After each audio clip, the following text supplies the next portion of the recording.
여드름이 생기는데 어떤 균이 있을까요? 지금부터 알아보겠습니다. 우리와 같이 살고 있는 상재균, 늘 우리와 같이 살고 있어요. 상재균이 대표적인 게 세 가지가 있어요. 어떤 게 있냐면 말라세지아라는 진균이 있고요. 두 번째 스타필로코커스라고 하는 표피포도산 규균이 있고, 세 번째 여드름균이라고 하는 큐티박테리움 아크네라고 하는 균이 있어요. 그래서 이 세 가지 균이 평소에는 우리와 잘 어울려서 살아요. 그런데 뭔가 문제가 생겼을 때 얘네들이 염증성으로 변하면서 여드름을 만들어내기 시작하는 거죠. 물론 여드름이 균에 의해서 만드는 것만 여드름이라고 얘기할 수 있지만, 우리가 일상에서는 이러한 것들에 의해서 생기는 모든 것들을 일반적으로 여드름이라고 통칭을 하는 거예요. 그래서 이런 상정균 세 가지가 어떠한 특징을 가지고 있는가 알아보면, 첫 번째 말라세지아는 모공의 상단에 살고 있어요. 얘네들은 지질을 먹이로 삼고 있어요. 그래서 지질을 먹고 거기에 있는 세포를 죽여서 각질을 만들어내요. 그래서 피부 모공 위에 각질이 자꾸 덮이면서 염증성 물질이 계속 만들어지는 거죠. 그래서 그 말라세지아에 의해서 피부 표면의 수소이온의 농도가 또 변하기도 하는 거고요.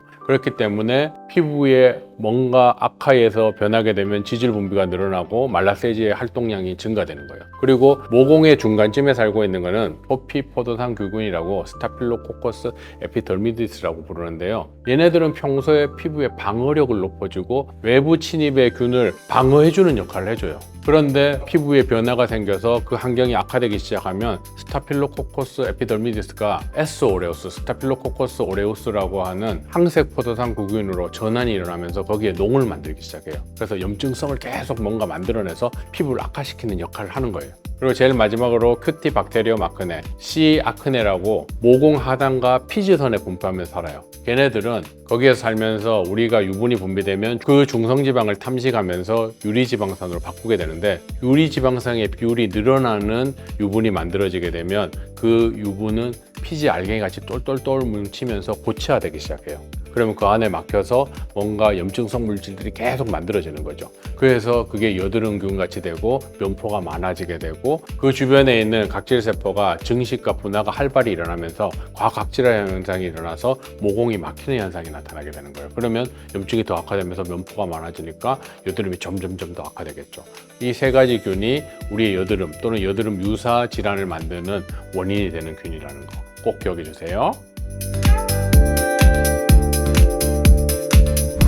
여드름을 악화시키는 생활 습관 어떤 게 있을까요? 우리가 고등학교 때만 해도 얼굴에 막 여드름꽃이 피면 얼굴에 비누 세안을 뽀도독 세안하게 되면 기름이 쪽 빠지니까 여드름이 덜 나겠지, 이런 생각 많이 하잖아요. 거기다가 연습장에 이렇게 볼을 대고 자면 연습장에 기름 얼굴 동그란 게 찍혀갖고 기름이 쪽 빠져서 이 희열감, 나는 이제 기름 다 빠졌으니까 여드름 안 날 거야, 이 생각을 하지만 이러한 것들이 여드름을 더 크게 유발시킨다는 거예요. 강알칼리의 비누를 가지고 얼굴을 세안하게 되면 순간적으로 여드름균은 많이 죽게 돼요. 하지만 이로 인해서 어떤 문제가 생기냐면 피부 표면의 수소이온의 농도가 균형이 깨지게 되면서 유분의 분비가 더 증가하게 되는 거예요.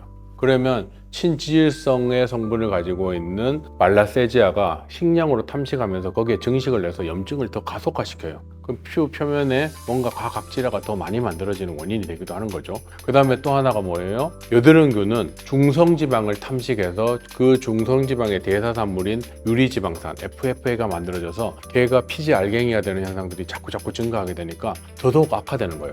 그래서 우리가 강알칼리의 비누로 얼굴을 세안을 뽀독뽀독 소리가 나게 하면 세정 능력이 뛰어나서 순간적으로 균이 많이 죽을 것 같이 생각하지만 금방 증식하고 그 주변에 유분의 분비량이 갑자기 늘어나서 더 악화되는 원인이 되는 거예요. 그 일상생활에서 약산성 세안제를 가지고 가볍게 해주는 게 여드름이 악화되는 걸 막아주는 첫 번째 방법이에요. 그리고 두 번째, 기름종이 같은 걸 반복적으로 사용하게 되면 유분의 배출이 계속 늘어나게 돼요. 왜냐하면 기름종으로 계속 닦아내게 되면 그 표면에 있는 수소이온의 농도가 균형이 깨지게 되니까 당연히 유분의 양은 자꾸 증가하게 되겠죠.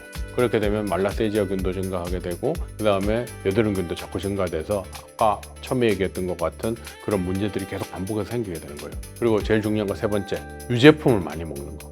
이 유제품을 많이 먹는 거에 대해서는 의견이 분분해요. 유제품을 많이 먹어도 얼굴에 트러블이 안 나거나 여드름이 안 난다, 그러면 사실 큰 문제가 되진 않아요. 근데 일반적으로 우리가 먹는 유제품들이 어떠한 역할을 하냐면 인슐린 유사 성장인자의 분비를 늘리게 돼요. 어떤 거냐면 인슐린 라이크 그로스 팩터 1이라고 하는 건데, 얘가 증가하게 되면 피지선을 자극해서 유분 분비를 늘려서 여드름을 악화시키게 되는 거예요. 그래서 우리가 일반적으로 유제품을 먹었을 때 난 여드름이 더 심해진다 라고 느끼면 가급적 그런 사람들은 안 먹는 게 원칙이에요. 그리고 이러한 유제품들이 어떤 현상을 일으키냐면 인슐린 분비를 과하게 만들어요.